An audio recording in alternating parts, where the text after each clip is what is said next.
Hukum pajak dan acara perpajakan. Topik ke-7 dari 50 topik. Filosofi dalam perpajakan. Bagian pertama. Dalam penggolongan pajak, kedudukan pajak memiliki sifat khusus ditinjau dari kedudukannya dalam sistem hukum, asas atau sistem pemungutan, serta tarif sesuai dengan ketentuan undang-undang. Peranan pajak sebagai sumber penerimaan negara menunjukkan kenaikan yang signifikan dari tahun ke tahun yang target penerimaannya ditetapkan setiap tahun dalam bentuk Undang-Undang Penerimaan Negara atau Undang-Undang APBN. Konsekuensinya dalam melaksanakan pungutan pajak, selain besaran jumlahnya telah dibahas oleh pemerintah dan wakil rakyat di DPR, juga implementasinya harus sesuai dengan ketentuan undang-undang. Pada saat ini, seiring dengan terjadinya perubahan tata kelola pemerintahan di Indonesia menjadi desentralistis, atau otonomi daerah, sejak ditetapkannya Undang-Undang Nomor 22 Tahun 1999 tentang pemerintahan daerah, kewenangan siapa yang berhak memungut pajak ramai diperdebatkan. Kewenangan tersebut berkaitan dengan dikotomi penggolongan pajak, yaitu antara pajak pusat dan pajak daerah. Hal tersebut dapat dimaklumi karena pajak sangat dominan sebagai sumber penerimaan bagi pemerintah pusat ataupun pemerintah daerah. Sebelumnya, implementasi tata kelola pemerintahan menggunakan asas sentralistis.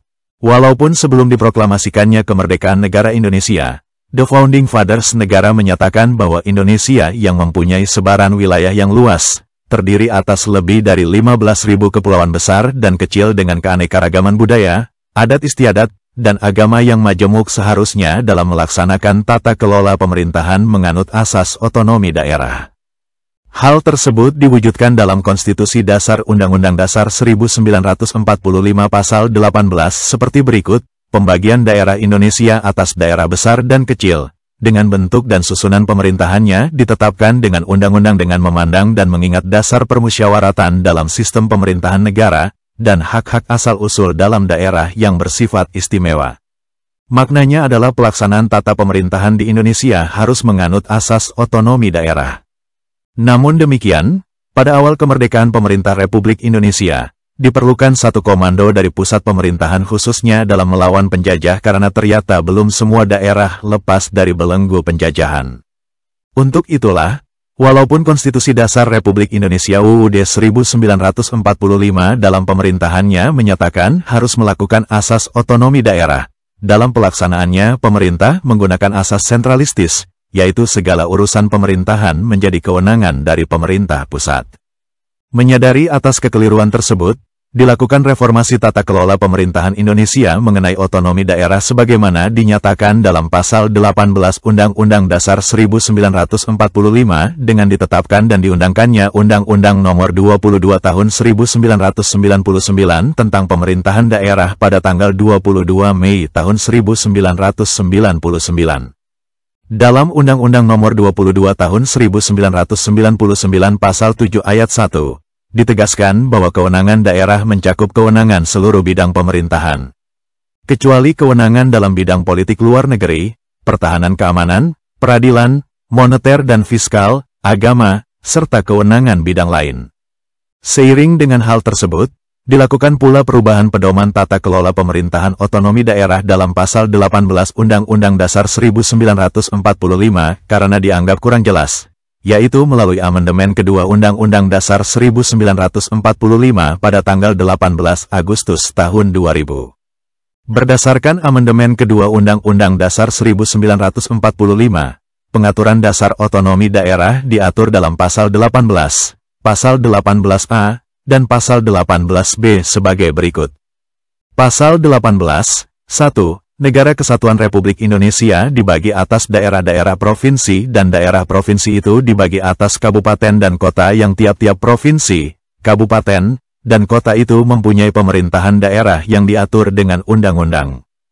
2. Pemerintah daerah provinsi, daerah kabupaten, dan kota mengatur serta mengurus sendiri urusan pemerintahan menurut asas otonomi dan tugas pembantuan. 3. Pemerintah daerah provinsi, daerah kabupaten, dan kota memiliki Dewan Perwakilan Rakyat yang anggota-anggotanya dipilih melalui pemilihan umum. 4. Gubernur, Bupati, dan Wali Kota, masing-masing sebagai kepala pemerintah daerah provinsi, kabupaten, dan kota dipilih secara demokratis. 5. Pemerintah daerah menjalankan otonomi seluas-luasnya, kecuali urusan pemerintahan yang oleh undang-undang ditentukan sebagai urusan pemerintah pusat. 6. Pemerintah daerah berhak menetapkan peraturan daerah dan peraturan-peraturan lain untuk melaksanakan otonomi dan tugas pembantuan. 7. Susunan dan tata cara penyelenggaraan pemerintahan daerah diatur dalam Undang-Undang. Pasal 18A, 1. Hubungan wewenang antara pemerintah pusat dan pemerintahan daerah provinsi, kabupaten, dan kota atau antara provinsi dan kabupaten serta kota diatur dengan undang-undang dan dengan memperhatikan kekhususan dan keragaman daerah.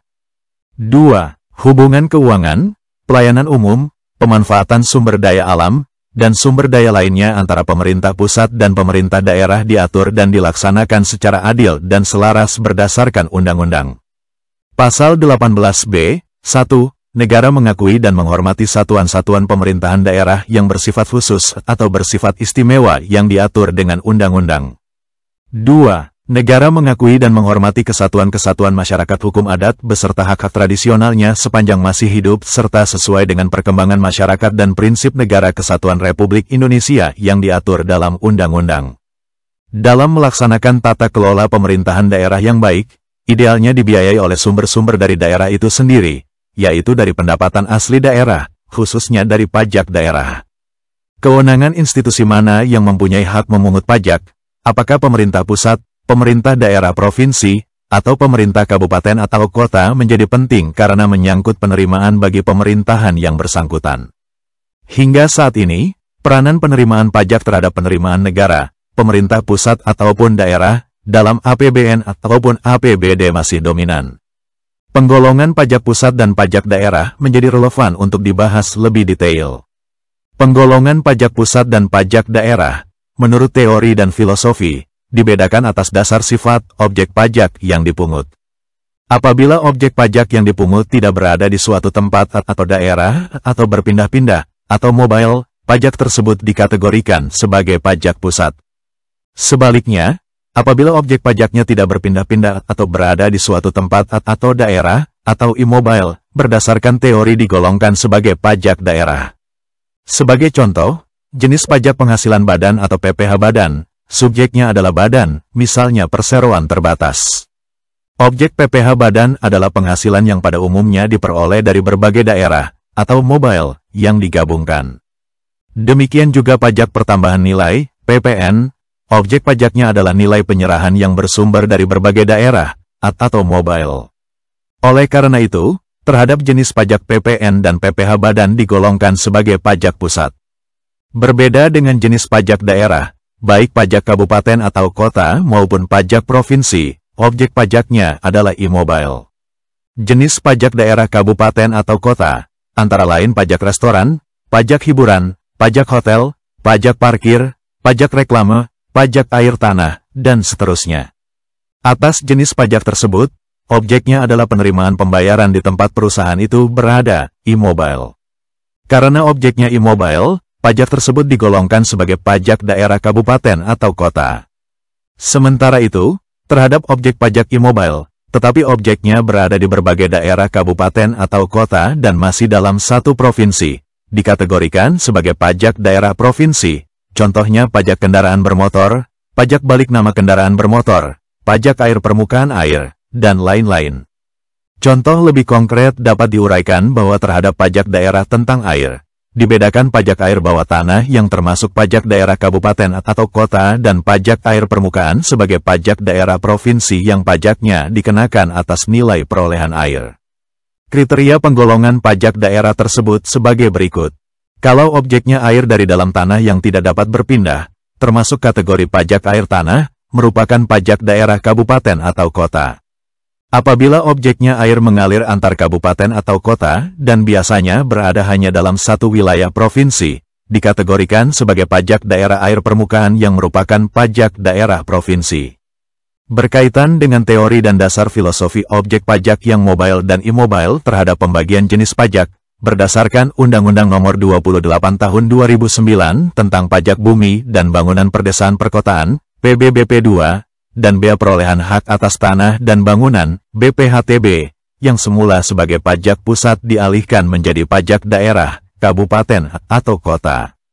Dalam implementasinya di Indonesia, teori tersebut tidak sepenuhnya dapat dilaksanakan dan menjadi ajang tarik-menarik antara pemerintah pusat dan daerah. Hal tersebut disebabkan masing-masing pemerintah, baik pemerintah pusat maupun daerah, sangat mengandalkan pajak sebagai sumber pendapatan dalam melaksanakan roda pemerintahan khususnya pemerintah pusat. Pada saat ini, peranan penerimaan pajak berada pada kisaran 80% terhadap penerimaan APBN. Oleh karena itu, objek pajak penghasilan orang pribadi dan pajak penghasilan karyawan yang objek pajaknya adalah immobile berada di suatu daerah, yaitu daerah kabupaten atau kota saat ini masih menjadi kewenangan pemerintah pusat, tetapi penerimaannya dibagi hasilkan kepada daerah. Hal tersebut dapat dimaklumi, mengingat pajak penghasilan masih diperlukan untuk membiayai roda pemerintahan melalui mekanisme Undang-Undang APBN. Itulah topik ke-7 hukum pajak dan acara perpajakan untuk membantu pemahaman mahasiswa dan masyarakat umum yang ingin menambah wawasan. Ratusan tutorial ilmu hukum, ilmu pemerintahan, ilmu komunikasi, ilmu manajemen, ilmu administrasi, dan lainnya disajikan di channel ini. Tutorial dituturkan dan disubtitelkan agar dapat ditonton, dibaca sambil didengarkan. Untuk pemahaman yang lebih baik, putar dan dengarkan video tutorial berulang-ulang.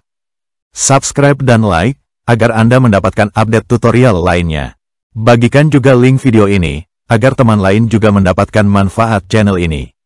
Sekian dan terima kasih. Sampai jumpa.